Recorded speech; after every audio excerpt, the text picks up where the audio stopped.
Open arms, no matter where you are. Sometimes you have to win.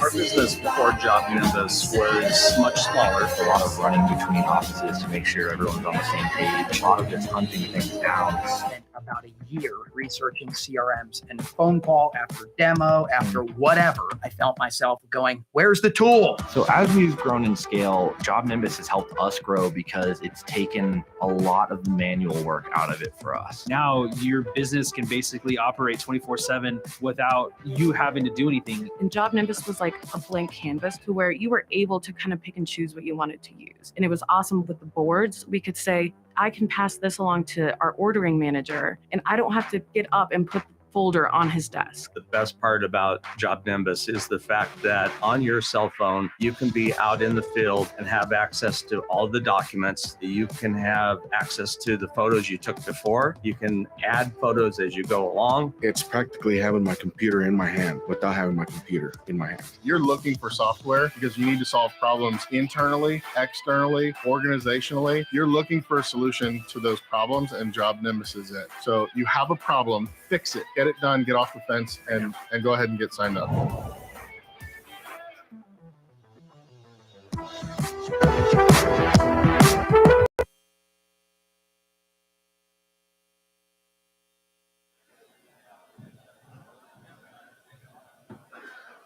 All right, everybody, how we doing? Everybody feeling good with a little food in their bellies coming in now? Anybody get some value from our breakout sessions? Show of hands if you got something good. I love it. Awesome. But two quick announcements before we jump into our awesome CEO panel is one, I would love for you guys to, if you have the app, go in and refresh it. So that's the first announcement, is refresh the app. We're starting to make announcements. We're making changes. Number two, is part of one of those changes, we've actually just unlocked the wall feature inside of the app. So we can make posts. You guys can communicate, make comments on what you're getting out of this. We would love to continue to bring this group together in a better way and let you guys start to network and communicate via that app. Is that cool? Everybody good to refresh their app? Yeah, a little less excited about that than the food, huh? Appreciate you guys. We're super excited about this CEO panel that's going to bring you guys awesome value while you eat. Would you guys please help me welcome Mr. Adam House, who's going to be leading this panel. Make some noise. Come on.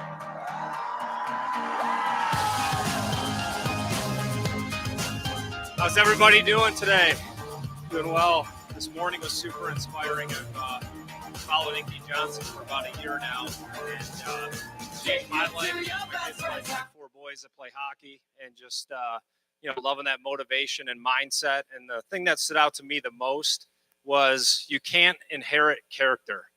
And my boys. I mean, I'm a phenomenal athlete. Just got to tell everybody that. And I married an athlete. And all my boys are good athletes, but you can't inherit character. So I just felt like that was super powerful. And today we're going to hear from some CEOs, industry veterans. Most of the success in my career has been learning from those around me. So I'm a college dropout, but been a very successful. Yeah, thank you. All right, thanks. Yeah, my mom has her doctorate in education. She wasn't too happy about that phone call. So. But it's really important to see what people have done in order to be successful. And there's basic principles that apply to every business that can help you grow and scale to get you where you want to go. So if you guys could give a warm welcome for our CEOs. Going around this roundabout, oh yeah. Oh, take me to your best friend's house. I loved you then and I love you now, oh yeah. Don't take it so time. Don't wait no goodbye.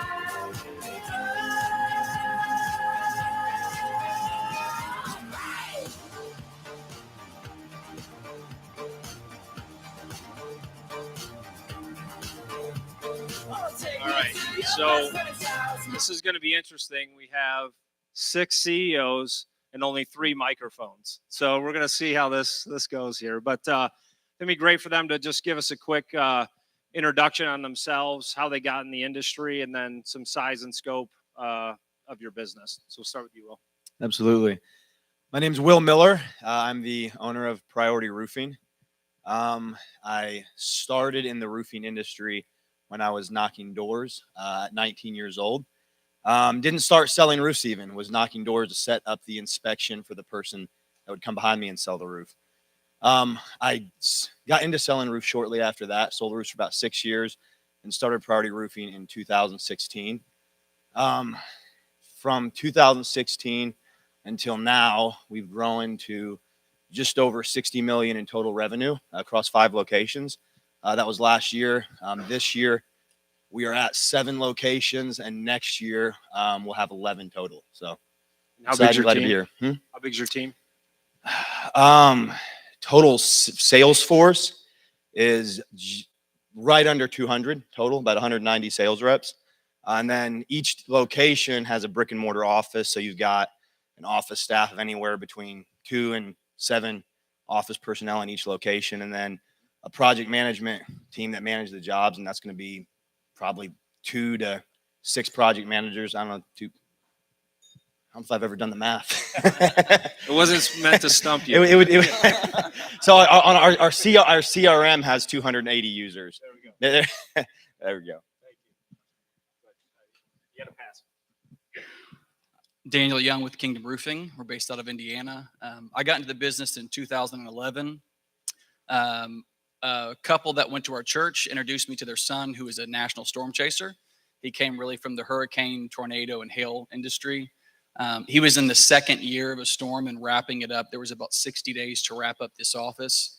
I went out and knocked some doors and earned about $40,000 in 60 days. At the time, I had no professional success. I was really trying to figure out what I wanted to do. And it was really a light bulb moment for me of an industry that pays people really well and helps people. And you can, be somebody who was a college dropout, which I was also. Trend here. It's a trend. So he was going to go back on the road to go chase another hurricane. And I was just dumb and ignorant enough to tell him I was going to start a roofing business and see if he wanted to join. He put $2,000 into a bank account. We never looked back. It's been about 10 years now. So we've scaled from 3 million to 16 million in the last 3 years. I've got a team of 40 in Indiana. Our strategy is really the blue ocean strategy. We work primarily in a community of 40,000 people, and we do the vast majority of our revenue there. So I'm the low guy in the totem pole here. These are the real rock stars. You said that earlier this morning. That's not true. My name's Steve Little. I'm head coach of K-Post Roofing and Waterproofing. My partner Keith Post and I, if you were at the last service breakout where Curtis and Keith talked about service, you can see why he and I make great partners. I also were involved with K-Post Residential, and you'll meet Matt Janes later here today. He runs our residential group, and I've had the fortune of being involved with National Roofing Partners. It's a 230 contractor group that services regional and national accounts on the commercial side of the business. And Tony Rader's here today, our COO and one of our co-president types, and you'll run into him today. Really fortunate to be in the roofing industry. I won't take the time to tell you the story now, but it's a pretty funny story how I got in this business. But really fortunate to have over 500 employees between the 3 businesses that we lead, and we give back to our community. Good afternoon, everyone. My name's Curtis Sutton, Rackley Roofing out of Nashville, Tennessee. I got in the business when I was 18, right after graduating high school. Didn't think I was smart enough to go to college because I did not do well in high school, and started out as a laborer and worked my way up. And in 2010, I met the former owner of Rackley Roofing to come and buy Rackley Roofing. At the time, we were a $3 million company. This year, we'll finish somewhere very close to 50 million. Talladega. Yeah, we also own a NASCAR race truck, and we just won Talladega, baby. Let's go. Let's go. And for the Titans fans, tighten up. I found the third microphone. Hey guys, my name is Igor. I think, am I the only one from Canada in this group? So Oh, originally, but you left us. Okay.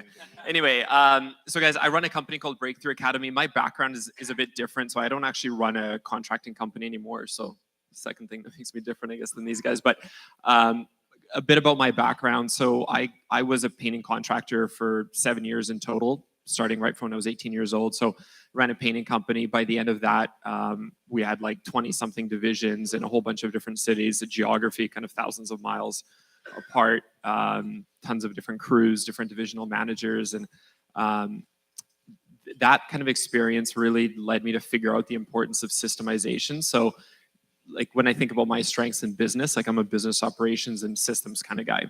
So after that, I realized the power of systemizing companies. So I built a franchise system from the ground up where we launched a pilot franchise where I live in Vancouver and used it to systemize the business, build out the entire kind of operational system and all that kind of stuff. And then I brought on the first few franchisees, and it was then acquired by a large kind of national franchise system, the one that owns 1-800-GOT-JUNK. So that company is now the largest, we called it like house detailing, window cleaning, gutter cleaning, pressure washing, the largest company of that sort in Canada and growing quickly across the US. So that was prior to the company that I run now, which is Breakthrough Academy, where we essentially systemize contracting companies for growth. So we believe that if you want to be able to scale effectively, profitably, and most importantly, as a business owner, keep a sane mind, you need to be exceptional at operations and you need to be able to systemize every aspect of your business. So that's essentially what we do at Breakthrough Academy. And like I said, my viewpoint's a bit different because I don't currently run a contracting company, but we have an interesting vantage point because the companies in our system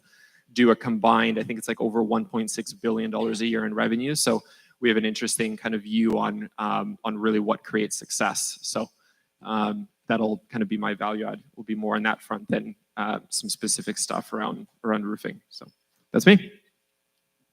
Incredible. I don't know if you catch this or with Curtis was saying Ocean Blue, but there's a great book about this. I just want to make sure you write it down. Blue Ocean, I think it's called, right? Great value already, man. It's incredible. My name is Martin Pettigrew. They call me the roofing machine. I wrote a book and then it stuck with me a little bit. But I want to Revi Impact. We've been in business for about a year. In Monarch Roofing, we did probably the smallest guys here. We did over $43 million in sales last year over 3 locations. When we teach on what made our success. How we got started is a little bit, maybe a lot similar to a lot of people who didn't have any resource, any money, no roofing background, no business background, barely can speak English. So if you don't understand me, you can ask me the same question again. I'm fine with that. But I was parking cars. I was working 2 jobs during the day. I'm a golfer. I was working during the day at a golf course and at night parking cars. And that's where the switch happened. I'll make a short story out of this. But I've seen contractors, the guys were spending a lot of money. They would come to the club, would park the cars. They drove really nice F-250 diesel. They had Hummer. They were making it. And we're my mid-20s. Like, what are they doing? I can barely pay my rent, and these guys are crushing it. But they were all contractors, okay? And it reminds me a little bit of what we're going through right now because it's kind of almost too easy right now. I hate to say that, but it's been really a good couple years, right? But they were taking advantage of homeowners. They didn't care about going out and spending money on themselves. They didn't care about getting up in the morning to get homeowners what they deserve the best. And I think you all believe in this, or you wouldn't be here today, because if you were about money, you would try to go get money now. So you want to make long-term decisions, which I applaud you for that. And that became my mission. I said, I want to crusade the average roofing company. They're not allowed. I'm thinking that if one of those guys go and meets like my parents, my mom, they're not going to give the good service to the homeowner. So even though I didn't have a background, I started a roofing company to help this. And the same things applies right now. There's a lot of companies out there trying to coach. Nothing like these guys, the CG, but they're not really doing it for the right reason. And my mission is to take those guys out so we can really grow the company, the industry better before we see all those private equity are coming in. There's a lot of Angie's List and a lot of companies are coming in, are big ones. I want to help the little guys like us to protect and grow something that's different. So we want to stop competing and start dominating our markets. What a powerful group. So if you're taking notes, the key takeaways so far is drop out of college, you'll be successful. Yeah. And if you're making money, spend it. Go to the golf club, buy an F-250. So it's going to be interesting to see the guys that are functioning like that, what happens, and that kind of segues into the next question. So economy, a lot going on there. How is it impacting your business, and how are you going to compete differently now than you were over the previous couple of years? going to call on Daniel. Just put you on the spot. Yeah, sure. So for us, over the last 3-4 years, if you've gone through a season of rapid scaling, what ends up happening is you spend a lot of money kind of throwing things against the wall, seeing if it's going to work. You're trying to stay ahead of the curve with vehicles, platforms, sales tools, iPads. And then you go through COVID at the same time. It's like, well, if I wanted to buy a new truck, I can't. So I buy a Ford Flex that's been smashed in the side and the door doesn't seal right. And so my team is like, why in the world did you buy that vehicle? So we're going through a season now of what I call cutting fat. So we're going and looking at things that are underutilized or not profitable, and we're cutting those things away. That's really typical through rapid growth, that you end up with things that are not super beneficial or profitable. And then we're doubling down on the things that are very profitable. So the thing that's important to me if it's a soft market is cut away the fat, but you never cut away a limb. And so, we're not going to reduce marketing. We're not going to reduce our sales team, our executive team, our management team. A lot of it is about efficiencies. One of the other things I'd like to say too is during recession and downtime, it's the greatest transfer of wealth that happens.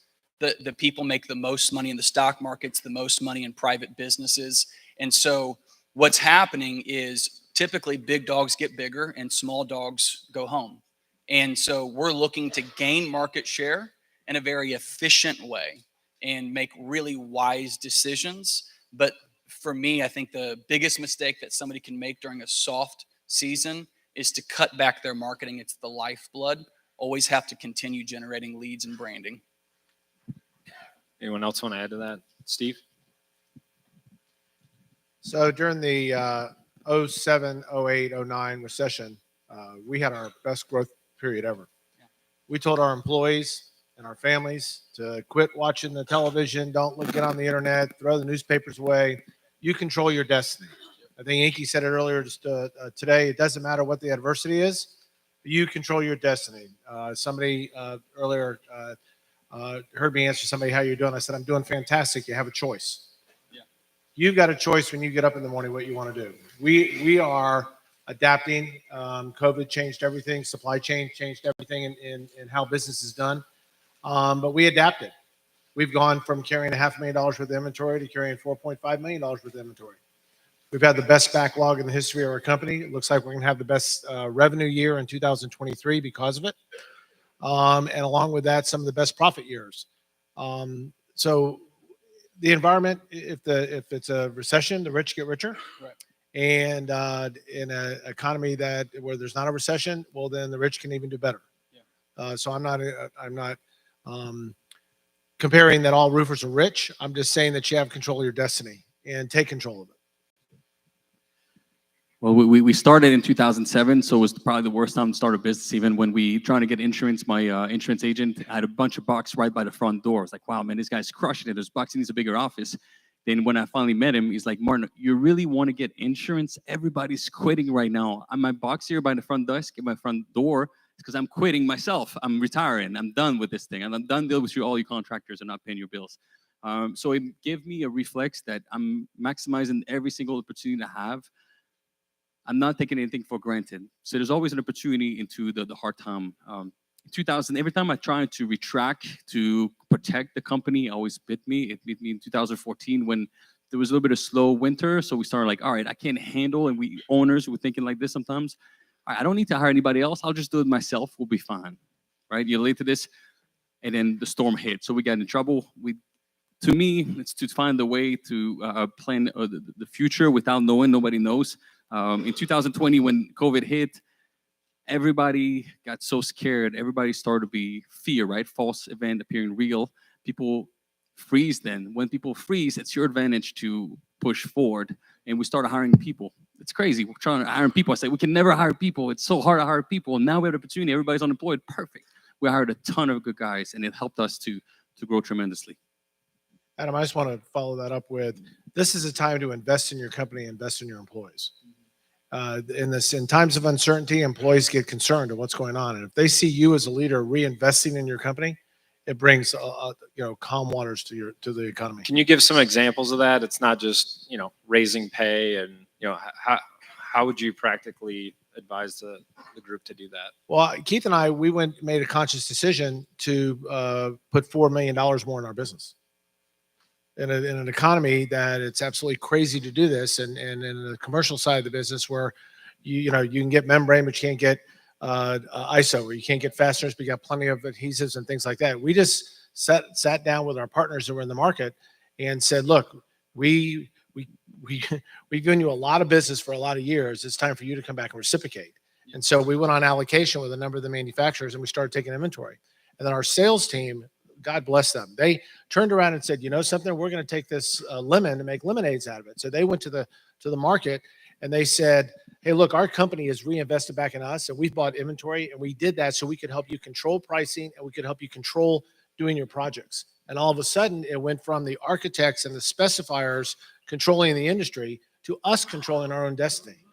And so reinvesting back in your businesses or reinvesting back in your employees, they will see that, and they have come back tenfold. They have doubled down. And I was just going to actually ask you, Igor, how important are systems in these changes in market? So Yeah, so I'll give you guys my viewpoint on this, and in many ways, I agree with a lot of these guys on that there's a huge opportunity coming. There's a big transfer of wealth that is likely about to come. The opportunities, if you double down on marketing, are huge. I ran a business in 2007 and in 2008 and 2009, and I grew every year significantly through that time because of the opportunities when people pull back to full throttle on marketing and all their kinds of stuff. However, something to keep in mind is that a lot of you, and I'm going to kind of put a bit of a dose of reality on this, you may not have, unfortunately, the cash reserves that maybe Steve's company does. And being pragmatic and being really thoughtful in this time, I would say, is also very important, because having a positive mindset, super important. Understanding the power of reinvestment, really important. However, you cannot do this blindly. And what I mean by that is you got to understand that there's been a huge volume of money that's been injected into not just our economy, but economies all over the world. And that, by definition, is like macroeconomics 101, is going to dilute currencies. And when you dilute currencies, you're going to start to get inflation. The main way to curb inflation, which is like the blunt force that all central banks have, is to raise interest rates. Unfortunately, that does, or I should say, likely can affect our industry quite a bit because we're so tied to real estate. And something that's important to keep in mind is that we are very early in this cycle, right? I think it's similar in the US, but in Canada, it's like 70% of mortgages are fixed, 30% are variable. So relatively few homeowners already are feeling the effects of this. And I would say it's the same thing for commercial property owners. But these mortgage renewals are about to hit over the next year, the next 2 years. What's going to happen as those mortgage renewal comes, right? It's a big question mark. And I'm not saying how difficult or not difficult it is going to be. This could be, some bumps in the road, or this could be a fairly challenging time. But regardless, I think what's most important is to realize that there's going to be huge opportunity through this. And even if it is bad, it's not going to last super long. It'll be 1 to 2 years. And the biggest thing that you should think about, in my opinion, is how do you get your, what I would call like your secret sauce to the other side. And we mostly run home service companies, right? So most of our secret sauce is in our people, right? It's the way that you deliver. There's no secret technology that you have that the roofing company across town doesn't have. So it's really about how do you get your systems and your key people to the other side of this. So my recommendation to you is, and this is what we're doing, even as an organization, what we encourage the companies in the Breakthrough Academy program to do is, this is a time when I would be running 2 business plans and 2 budgets going into 2023. One is like, typically if things go as normal, what are you doing? And then the second one is like, what if your lead flow is down by 40% at some point in 2023? What if your closing ratios and all your sales guys, drop by 15 points? What happens if your average job size drops by 20%? Right? And you can model all of that through your sales plan and your production plan. And the question is like, what would you do with overhead, and what kind of decisions, pragmatic decisions, do you need to make pretty early on to be able to carry your key people, and as we talked about, your marketing dollars and your important reinvestment dollars through to the other side. So anyway, I don't want to take up too much time, but my thought on this one is like, yes, reinvestment is important. Yes, understand that there's huge opportunity coming in this. Yes, you have to have a positive mindset, but in addition to all that stuff, like structurally, you have to be mindful of like how you're going to play this game. there's a quote I heard in one of the breakouts, like everyone's got a plan until they get punched in the face. So make sure you have a plan for that too, because it could happen. Did you have anything to add? Okay. Next question is, was there one defining moment that was transformational for you in your business? And if so, why? Go ahead, Will. I sold roofs for about 5 years for 2 different roofing companies, and I got pretty good at it where I could make consistently over 6 figures every single year doing it. Got super confident. I mean, at the time I was like 22, 20, about 23 years old. 23, 24, somewhere in there. But I remember thinking like, man, I'm good at selling roofs. I'm a good business person. And there was this confidence of I could go into any industry and do really well because I've already proved that I'm good in roofing. So I had a season in my life where I tried to get into real estate investing. I spent about 8 months before I went into real estate investing. I got my real estate license. I completely pulled out of roofing. I had $40,000 saved up that I was going to invest into real estate. I was going to be a real estate agent, but specifically more, I wanted to do wholesale deals. I wanted to do fix and flips. Took a number of different courses, went all in on it, 100%. 8 months later, I didn't have $40,000 in my bank account. I had zero. I had $10,000 in credit card debt. My wife and I were a month away from having our first child, and we were in a really, really, really bad spot. And for me, that was a very discouraging moment. I would say it was probably one of the more defining moments I've had in my life. I locked myself in a room for about 5 or 6 hours just to really think and process. I'm an internal processor, and I had to like figure out like, how did this happen? I thought I was good, you know? And through that time period, I remember praying, I remember thinking, I remember feeling sorry for myself. And for me, like I'm intentional about decisions I make. So there was like prayer, and there was thought, and there was a lot that went into it before I translated my time into real estate instead of roofing. And I would say probably about 4 or 5 hours in, there was this revelation, there was this realization that hit me.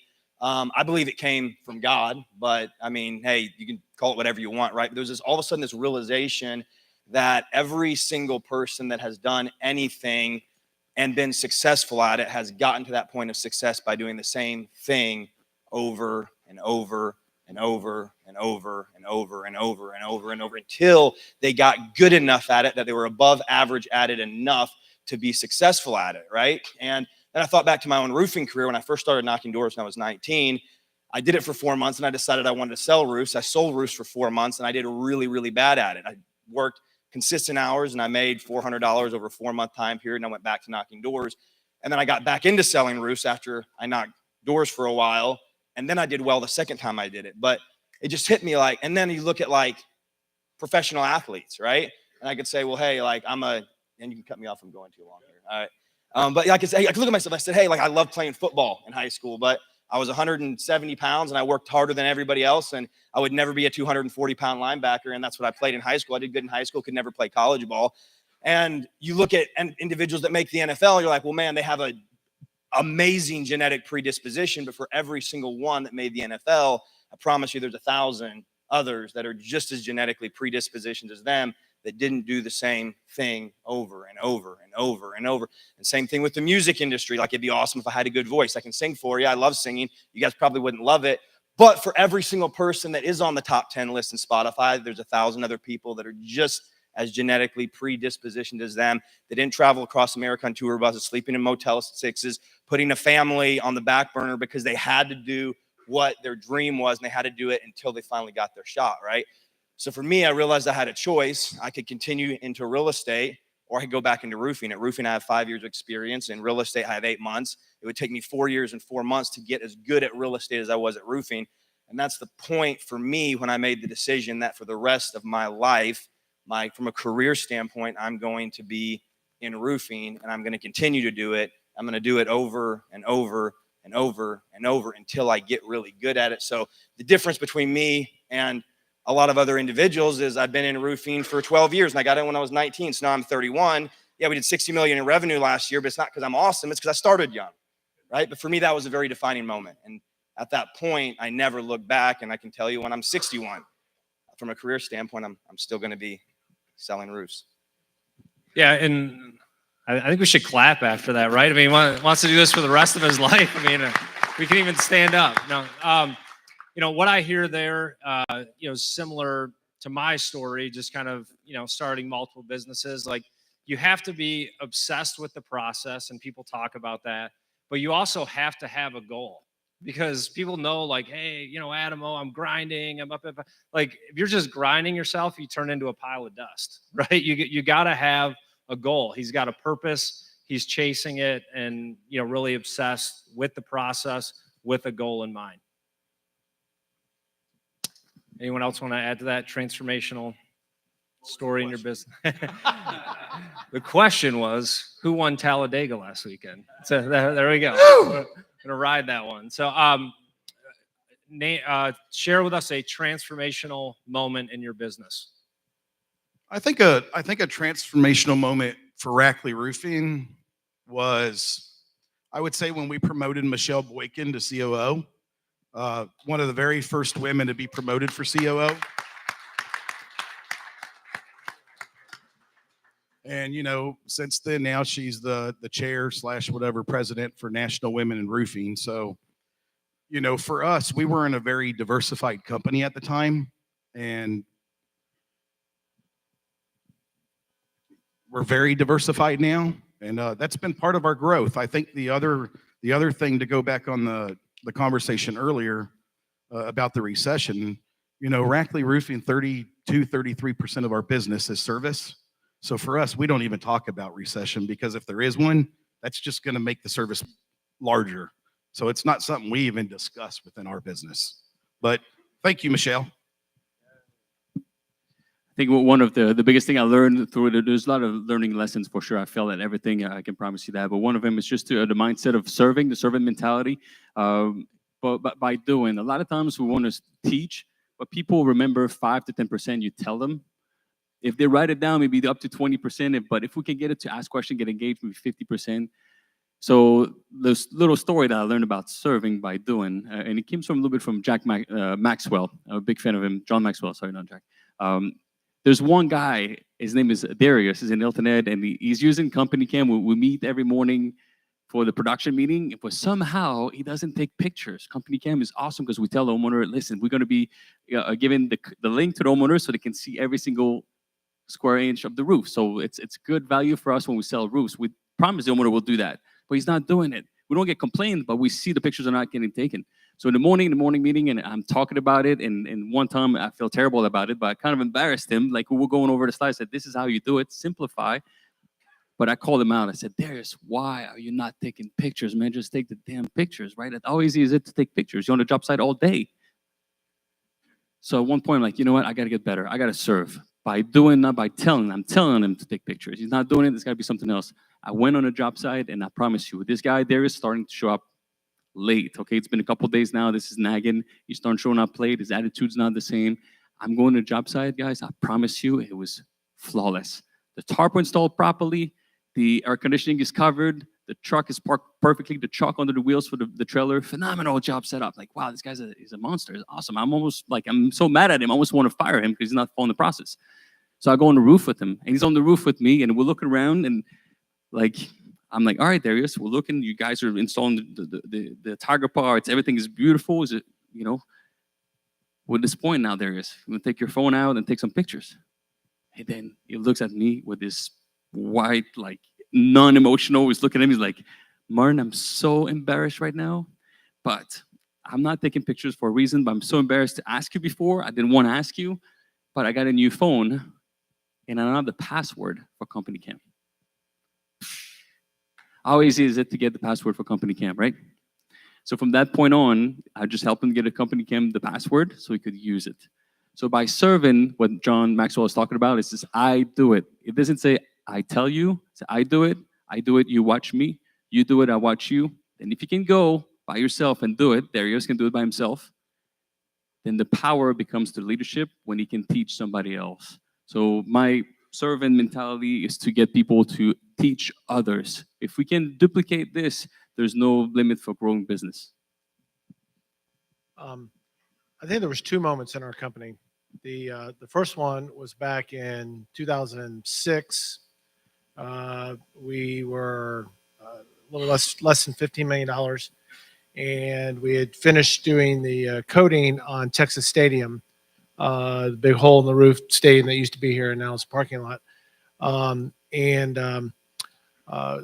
was really a huge project for us. It was almost $1 million project, largest project we had to date, and we were 121 feet in the air, and we're up there with 20 guys every day, putting the coatings down, and the helicopters are flying over, and they're, we had to take it as a marketing opportunity, so we got a big thermometer and put it up there so that the news team would know what the temperature was on the roof, and they came by at 5 o'clock.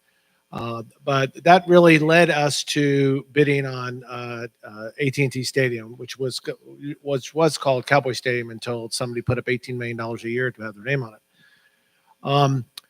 We went into this project, and somebody of Keith Post's capacity, this was a no-brainer. He'd been in roofing for a couple decades, and a project like that he had done in the back of his, while he's asleep. But for the rest of the team, we're this young team that have put together this opportunity. And so we go to bid day, right? Or actually it's the PBI, the post-bid meeting. And there's 4 contractors that are involved. And I think we were 4th, if I remember right, Keith, that we went in. And the people before us was a company that Keith used to be a part of. And they walked in with the owner and an estimator. And they walk out and they see 7 people standing there. And we brought a team with us. So we brought the safety guy, and we brought who our superintendent was going to be, and the estimator, and Keith and myself, and the project manager. And we went in and we made a presentation. They said we had 30 minutes to make our presentation, and we were there for about an hour. And we took them from mobilization to demobilization. So you have to remember, we're the youngest company that's there. There are 2 companies from out of town that are 30 years old, and Keith's former company that was there, and they were almost 25 years old. And Stephen Jones says, thank you for your presentation, and 2 or 3 other people in there. So we'll get back to you. We're going to make a decision about 30 days, 45 days. We want you to check your bonding and that kind of stuff. And so we all walk out of there. We kind of felt pretty good about it, but we're, man, we're the youngest guys here, and it's really not going to happen. And so we came in, sorry for all the details, but we came in 2 trucks. Keith and I and 2 guys went back, and we were just talking a little bit about the job, and the phone rings. And it's the Cowboys and the Manhattan Construction Company. And they said, you guys were so good, we didn't want to wait 30, 45 days to tell you. You got the job. And we hung up the phone and went, oh, shit. What are we going to do now? Because this project is like, for that year, was like 25 or 35% of our business. And it was just a defining moment. It was like, be careful what you ask for. But it kind of defined how we do presentations now, all these PBIs. We go in, we bring awards, we bring the people who are going to do the project, and you put your best foot forward. And it was one of the breakout sessions this morning that somebody said, nobody knows how good you are until you tell them how good you are, till you sell yourself and you tell them what you can do. And that's been a defining moment for us. And that's what we do when we go and we make presentations. And we are blessed to have an opportunity of a $20 million project for a microchip factory up in Sherman that we'll make a PBI on next week, which is a larger than some people do in any particular project. And that was an exciting, fun moment. We had a person die in our company, and it wasn't on a project. It was my heir apparent, a person that was a vice president of our operations team 10 years ago. And I got a phone call about 11:30 at night, and it was this Brent McFarland's father that called me. And he just let me know that Brent had passed, and Melanie, his wife, she was going to go into surgery, and she wants you to come down here. And it was a defining moment for me for a number of different reasons. First of all, that an employee's parent knew enough about me that they wanted me to be part of this situation that was happening in their family. And 2, that the spouse wanted to talk to me before she went into surgery. And we're a very close team and a very close family. It just took your breath away. It just made your heart ache for what was transpiring. And Melanie made it through surgery, and she works for us today in our service department. And we watched those kids grow up and put them in school and the whole bit, and it's been great. But the defining moment for me was not just that for me personally, but this person was an integral part of our company at a very precarious time in our business. We were transitioning into being a 40 and a $50 million company. And everybody in our company stood up. And everybody in our company participated to make sure that that position and what they did not skip a beat. And we learned a very good lesson today that if you build a team and you build a family, that the team is bigger than the individual. That was the other transformation moment for us. That's really good. And you know, I think another key takeaway here today, and just, you know, what I've lived in my own life, what some of the things we're going through at, you know, SDG and our growth, listening to these, you know, stories here, like the story isn't free. You know, there's a lot of sleepless nights and, you know, panic, anxiety, stress, whatever you want to call it, that goes into these types of outcomes. So people want the end, but they don't want the process to get there. And so I think it's just really, you know, first of all, an honor to have, you know, this group of up here just to, you know, share some of this success. It kind of gives you hope, right? And hearing the stories and whatever you're going through, you know, you're able to overcome whatever challenge you set your mind to. So knowing that our audience here is mostly, you know, sales leaders, business owners, salespeople, what do you as a CEO look for in your sales leaders? What makes a good sales leader?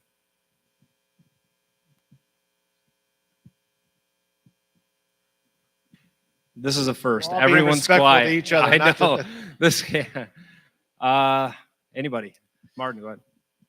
Yeah, great question. Awesome question. And sales leaders, I'll tell you like what we're looking for in leaders in general. I think the massive action mindset, and we're looking for different type of personality. But I can tell you the one of them that it's a one-upper is very powerful. Just one of the things we're looking for. But give you an example. Okay, so this guy is a D personality. His name is Cody. He's a Marine veteran for 8 years. He came to the office. He had the worst interview ever. We hired him anyways because I just feel like he's got something special in him. But Marines, any Marines here, by the way? Marines, thank you for your service, sir. Big fan, they're known to be one-upper, okay? So you can relate to me on this from seeing him.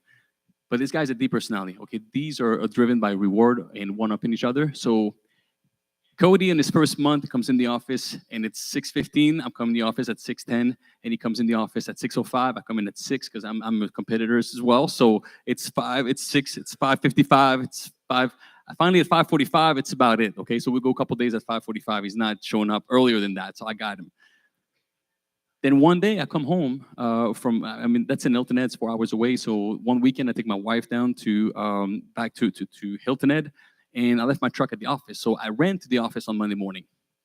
So in the morning meeting, and you can talk to somebody and then they're not really paying attention. You ever feel like this? Like the eyes gets like glazed. So I'm talking to him and I can see his eyes are glazed because I'm talking about I ran to the office and I'm start talking, it's 5:45 in the morning about what the day is going to be like. And he's not paying attention. I finished speaking. And the only thing he says, Martin, you ran 5 miles to the office this morning? So yeah, I ran to the office about 5 miles. Easy run, man. I just did this. Did you not listen to everything else I was saying to you for 5 minutes? It's like, oh no, man, I'm so sorry. But you ran to the office, asked me twice. I'm like, man, you're crazy. The next morning, okay, we're competing to be at the office first. It's 3 in the morning, he texts me. I'm on the way to the office.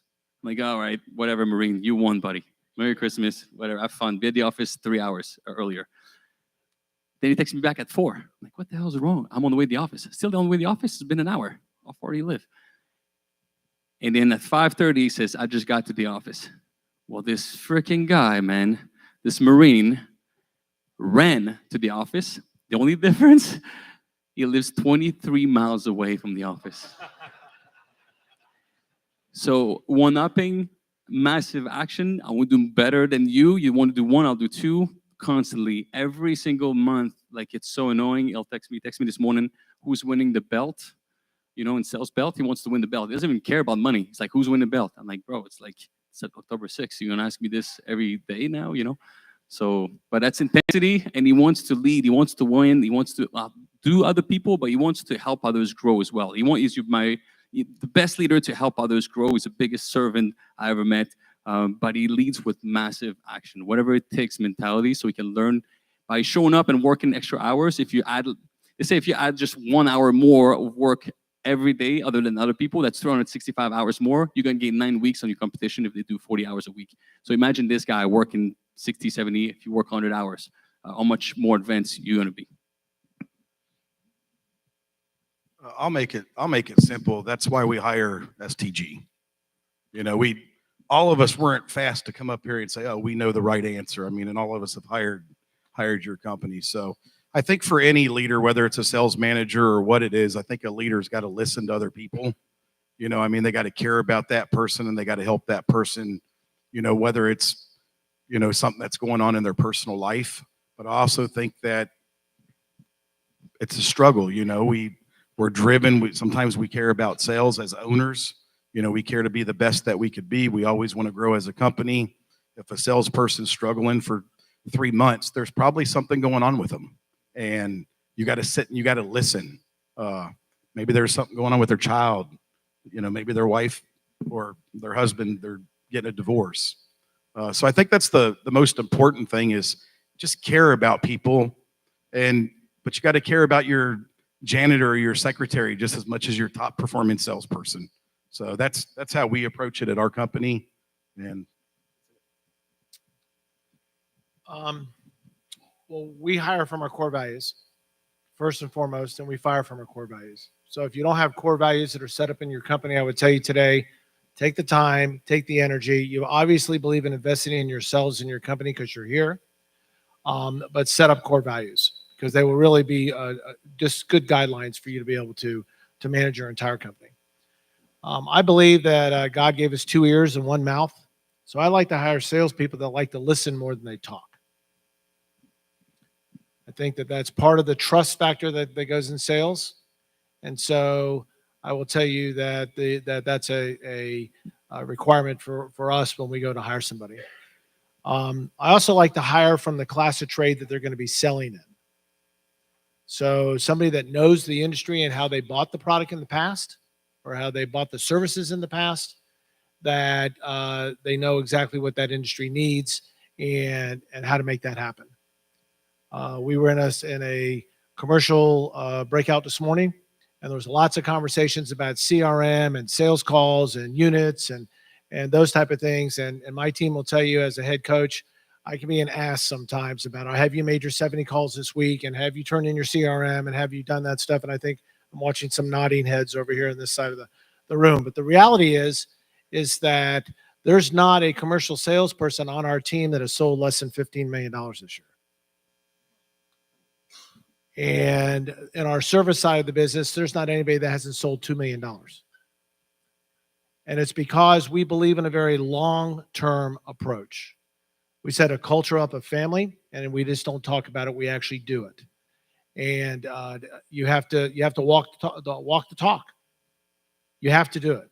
And people can see right through it in society. And people don't work for you for money anymore. They may on the residential side. I know Matt's taught me a lot about the residential side of the business, that there's a bigger turnover in the sales side there, and they really chase dollars on that side of the business. But on the commercial side of the business, they want to represent a company that's going to do what they say they're going to do each and every time. So you have to be able to walk the walk in that scenario. And then at the end of the day, it's just reinvesting back in them. When it comes to hiring sales leaders, sales managers, one principle that we have as a company is we don't hire leadership or management from the outside. We have tried that a couple times. It's never been a good fit. I think it's very, very difficult to really see what someone has in them from an interview. You can see some of their talent and some of their ability, but you don't really understand what they have here until you work with them. So for us, anybody that is in management, whether it's a general manager of one of our 7 locations, whether it's a sales manager, whether it's a quality control manager, all of them started selling residential roofs, and that typically had a lot of door knocking that went along with that. Part of what that also has done is it's allowed us to keep a very high retention rate. because there's an understanding that if I perform well, there's opportunity for me here. I don't have to go out and start my own or look for my own, because that person performed well and he got an opportunity, and that person performed well and he got an opportunity. And there's a consistent trend of high performance leading to more opportunity. When it comes to the type of performer we look for to move into a sales management or general manager position, I would say the first thing that's important for us is they have to perform at a high level. If I'm going to manage a sales team, I believe I believe that I can only duplicate what I already am. Hey, if I, let's say if I'm a $2 million revenue per year sales individual, then I'm not going to expect that person to create individuals that can sell 3. I'm going to expect him to be able to duplicate what he already is, right? So I would say on one hand, there's a level of performance that has to go with that. I think the second thing, it can't just be tied to performance. There has to be a intentional effort to look for individuals that add to the culture that you want to create. So for us, if I go through the entire list of managers that we have, and specifically that's general managers, sales managers, and quality control / production managers. This isn't something we necessarily have a principle on, but I would say just by chance, every single one of them has a family. They're married. Most of them have children. And a lot of that, what goes into that is, hey, they have a very strong why. They have more individuals that they are looking to provide for than just themselves. There's typically a level of stability. Hey, I'm not making money to go out and party. I'm not making money to look for the next high. I'm making money and I'm building wealth for my family. And that's what's most important to me. And with that, we get a lot of consistency. But I would say for us, the most important thing is we only hire from the inside. It's a principle. We won't hire from the outside. I've had a owner of a company. His company ended up going out of business, but he had a very, very successful company, phenomenal sales guy, built a big team with his own company. He came to me and he said, Will, I want an opportunity with you to be a sales manager, a general manager for one of your locations. And I said, man, that opportunity is there for you, but I need you to sell for a year first. And if you can do that and you can do well, then everybody will agree with me that you earned it. I might believe that you're good enough to do it, but I can't give that to you because they have to believe it. Because as a team, we do this together. It's not just what Will wants. It's what we all want because we built this thing as a team. Will didn't build this. We built this. And because of that, hey, we hire from the inside. We promote from the inside. Every single individual has the same opportunity. So for us, that's how we do it. We wouldn't hire a manager from the outside, no matter how good they may be. We would rather pass them up, or they would have to start at the same level everyone else does. And for us, that culture part of it's been huge. So we're running up on time here, but I do want to open it up to everyone here for questions. I'm telling you, take advantage of this opportunity. There's probably $1 million piece of advice that somebody's going to ask you that's going to change your business. I just know I've lived it. You know, asking the right people the right questions at the right time can lead to a significant change in your outcome. So I guess I can walk around and is there a mic? Okay, great. So if you guys want to raise your hand and we'll open it up for questions.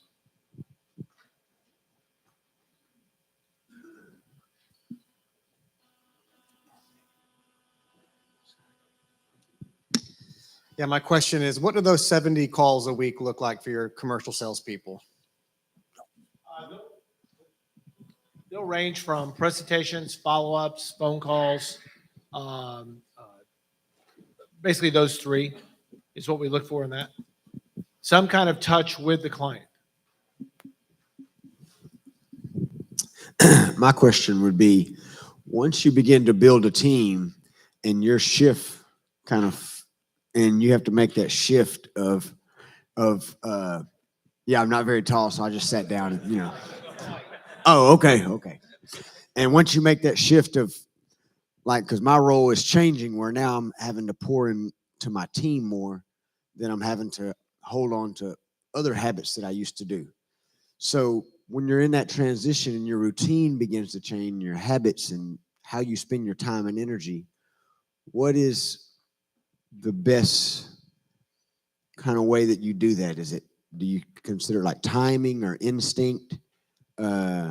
Or like I heard in the last breakout session, a guy continued to stay good at what he was good at, and then he hired somebody else that could coach for him.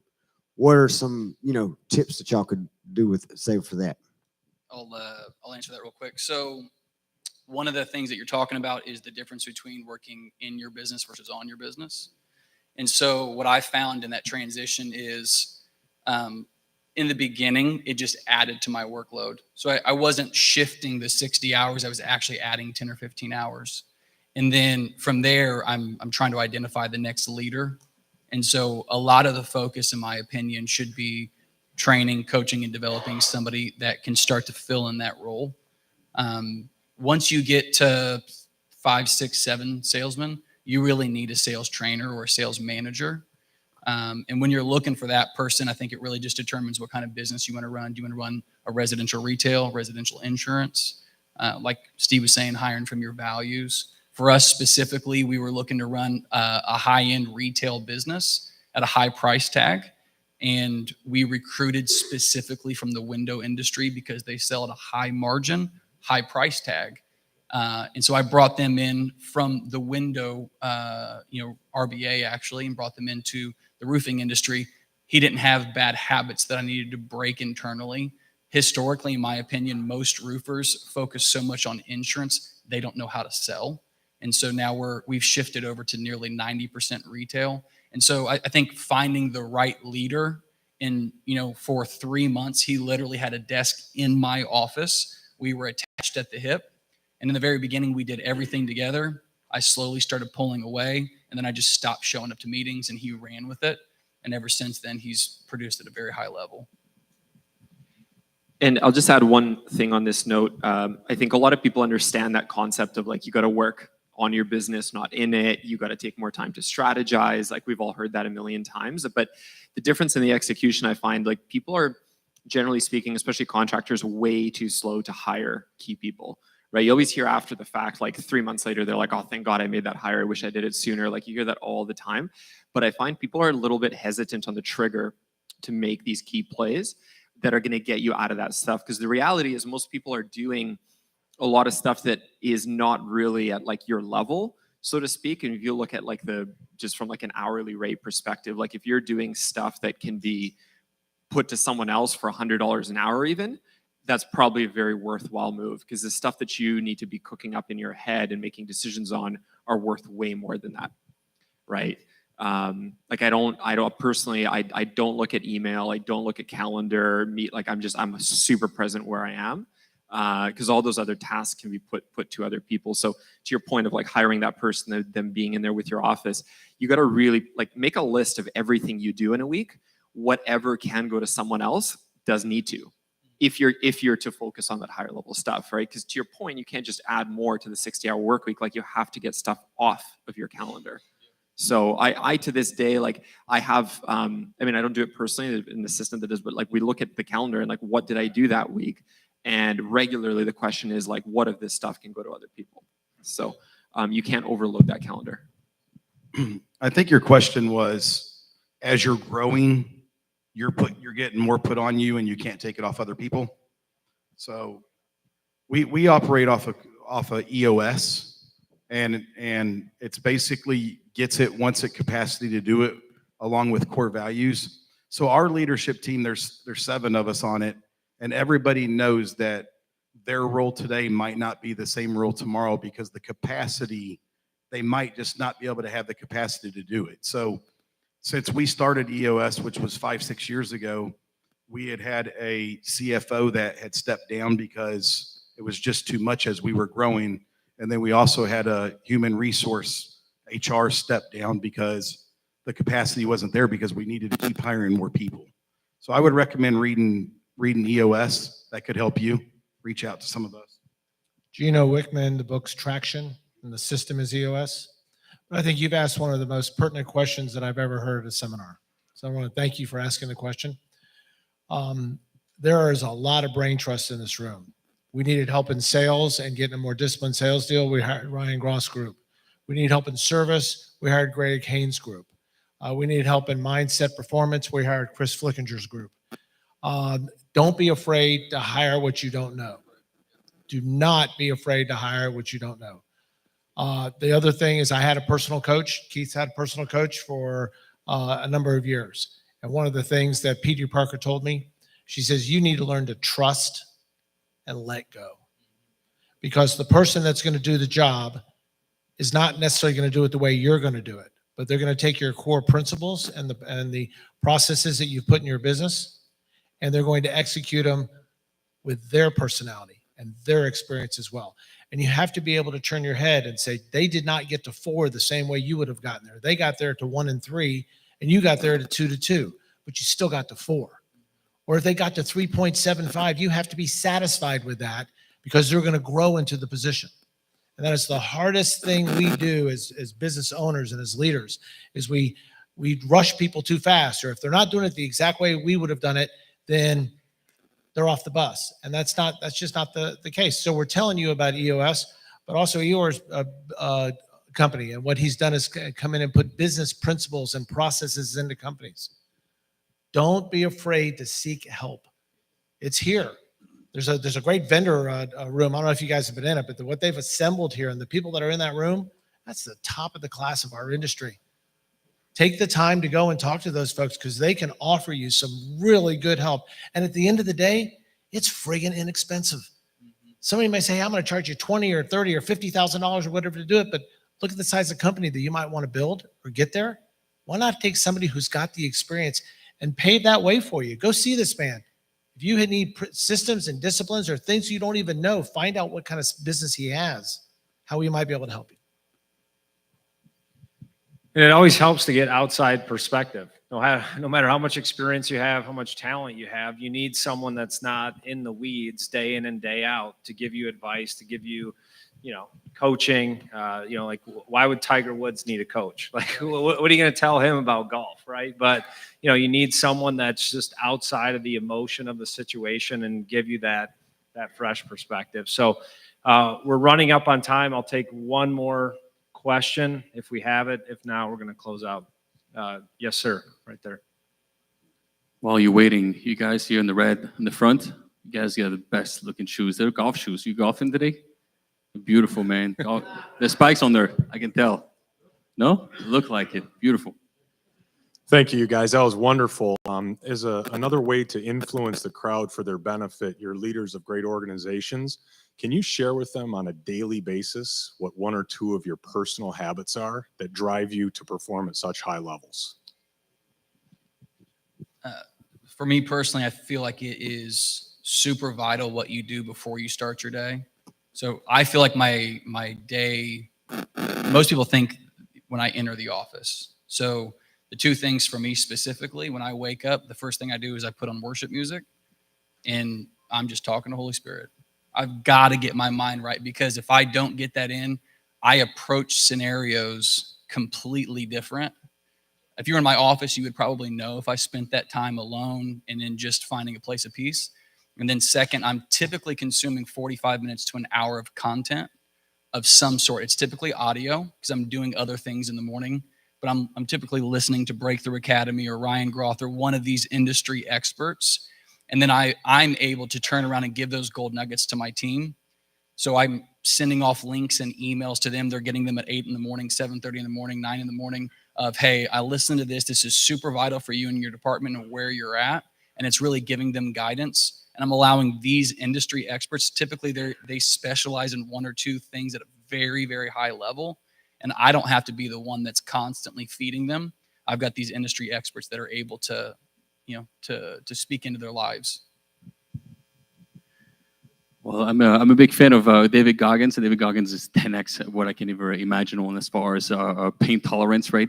But he likes to say that, like, do something that sucks, embrace the suck. So in the morning, I get up at 4 and I listen to, and by the way, the language has been spoken right here on the panel is pretty advanced. Talk about leadership, self-improvement. I'm really big on this. How are you going to build leaders? What do you feed them? What kind of information you can share with them as far as books and YouTube videos? There's a ton out there, right? So it's almost easy to do, but also easy not to do. But first thing I do is YouTube for like Jim Rohn, big fan, Ed Mallett, Jim Quick. to get going. But I go to gym right away and trying to do something that I don't like to do. And if I can't push myself to do something I don't like to do, we talk about how do you build confidence. I think that helps me a lot. That I'm like, okay, I can control myself. It's not just my brain. I can control myself to do whatever I need to do today to be successful, not what I want to do, don't want to do. So I'm pushing myself through workout right away. And it's not a long workout. Sometimes 30 minutes, whatever I can squeeze in. But I'm definitely working out before I do anything else. I think one thing that is probably universal, probably with all of us, is waking up at a certain time before the phone starts going off, before phone calls, text messages, emails come in. Like I just checked my phone just now, and in the time that I've been up here, I had 28 text messages that I didn't have before. That's probably my fault. I probably didn't systemize my business enough. Maybe we should talk. But for me, it is vital that I wake up. For me, the perfect time to wake up where I really am able to start and go into my day with energy, with excitement, with positivity is between 4 and 5 a.m. And for me, hey, I like waking up and working out. Sometimes it's just, wake up, drink some caffeine and just sit, think, pray a little bit, just processing.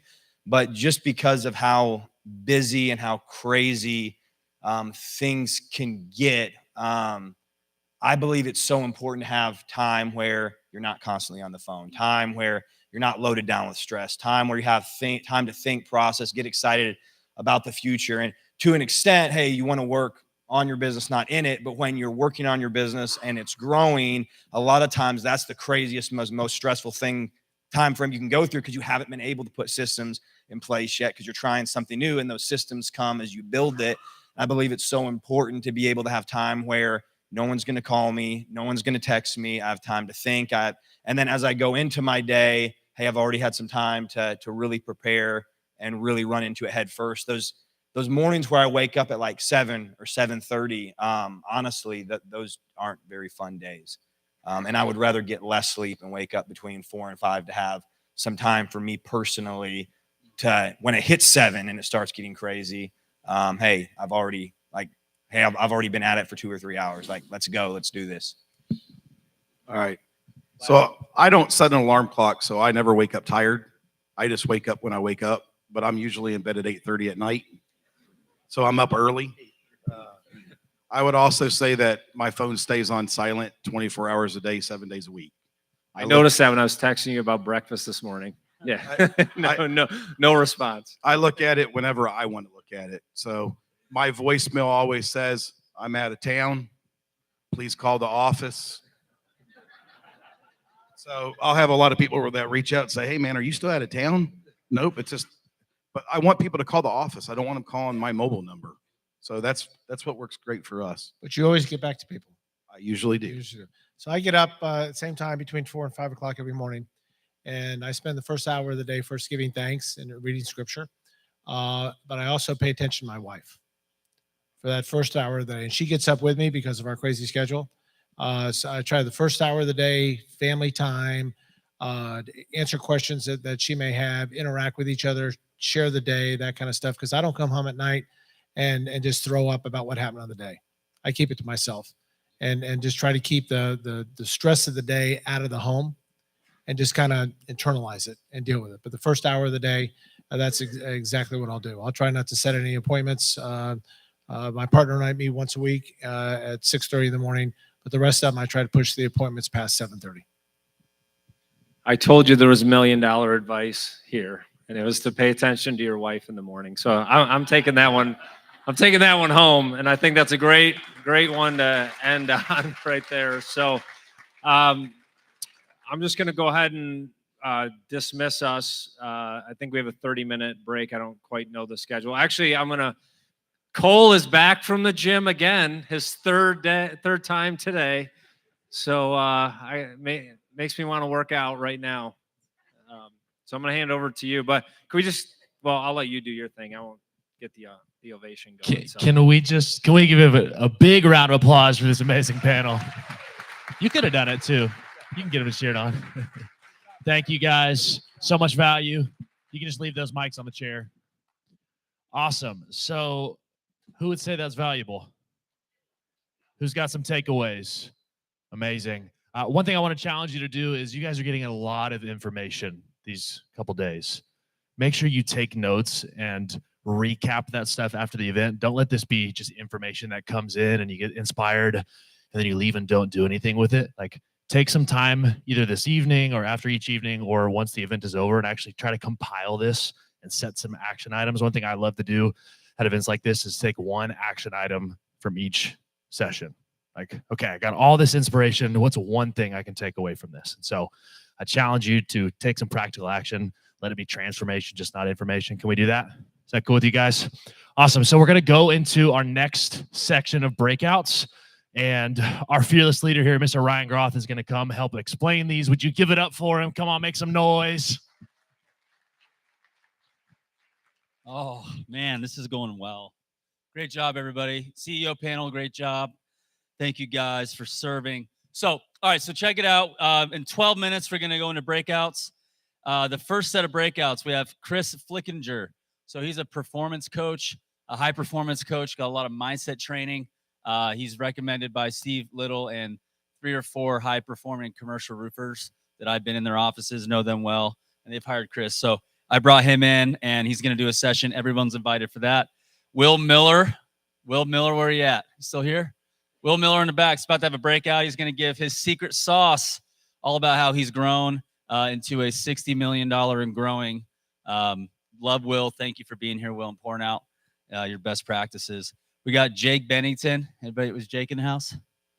I see Jake. Okay. Jake Bennington was a part of a $300 million pest control company called Aptive. And now he's joined Josie Parks in the DFW Fort Worth area with a company in roofing. And he's going to share on door-to-door sales as well and sales development, leadership. Love Jake. We have a sales commercial panel. I think it says service team, but I actually think that's sales. So commercial sales panel as well. So we have some amazing high performers in sales and commercial. Go check them out. Got like, this is the Casey and Sam group, right?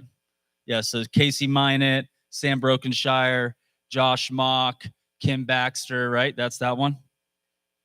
Okay. That's at 3:30. Go to that one too at 3:30. And Chaz Wolf, my brother. Where's Chaz? Raise your hand. Big old bearded Chaz Wolf. Buddy of mine, got an awesome story and is a great friend. Came out and saw me in Maui with his family, and he's got a business called, what is it called? Gathering of the Kings. It's a mastermind. So he's got some incredible insights on your just kind of your growth as an entrepreneur, and he brings some language that I really want to see happen and come into the industry. So check out Chaz. At 3:30, we have Mandy McIntyre. Where's Mandy? She in the house? We got Mandy in the house. She's going to be bringing an incredible talk on leadership and recruiting and, you know, kind of how some of the limiting beliefs that our industry's been kind of living with. She's going to break those down and bring some new ones to you guys. Got Benjamin Norman. Where's Ben in the back with the headset? He's on our team at STG. This guy is an awesome hidden gem. I want you guys to get to know him. He's going to have a session called Communication on Fire, and he's going to teach you how to build the right frameworks to communicate and connect. He coaches dads. He's an amazing husband, and he's on our leadership team at STG. And love you, Ben. Appreciate you. Go check him out. We got Benji Carlson back for another one with Igor as well, who was up here. They're going to with BTA. BTA is a great partner of STG. They're really great at systems and operations. We work really well together. We have probably 3 or 4 dozen mutual clients. There's just a lot of synergy. I may be overestimating, but I'm a sales guy. So anyway, and then we have the commercial top sales producer panel, and who I already pitched and mentioned. So commercial salespeople, go check that one out. And all right, check this out. I have my college weight and strength conditioning coach, Coach Jonathan Keneally, now known as Coach JC, in the house in the back all day. I haven't even hugged him yet. I can't wait to hug you. Talk about muscles, him and Cole. I want to see who can win in an arm wrestling match. But really excited to have him. He's been a friend and in my corner for years, starting to come back. He's got an amazing personal, transformation mindset, high performance, self-development, self-improvement message, and he'll bring a lot of energy. So get ready to feel the energy. And then after that, guys, we will be breaking into exhibits and vendor meetings. If you guys can take a look around, you're probably wondering, how much does this cost, right? This is not cheap. So the vendors and sponsors, they're a big part of this. We're going to have dedicated time to spend with them. So after these 2 breakouts, make sure you guys do spend some significant time checking out our 20 or so vendor sponsors and partners. Cool? You guys ready for another? Hey, let's take a deep breath. Stand up. Stand up, stretch for a second, and just take a deep breath, all right? We got this. Second half. Let's go. Let's go, let's go, let's go. All right, guys, don't fade on me here. We got this. Caffeine in the hallway. Go to your breakouts. See you soon, guys.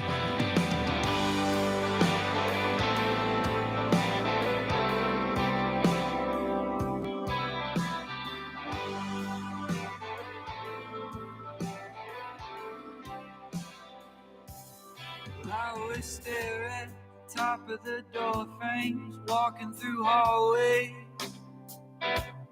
Tunnel vision that always sets in whenever you're with them.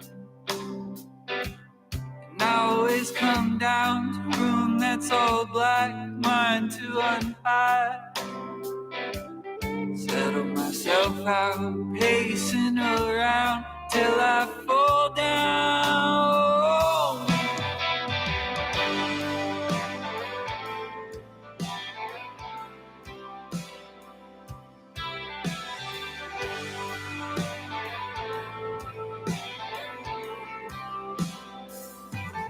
Wake up in places I've never been to, circling all clues.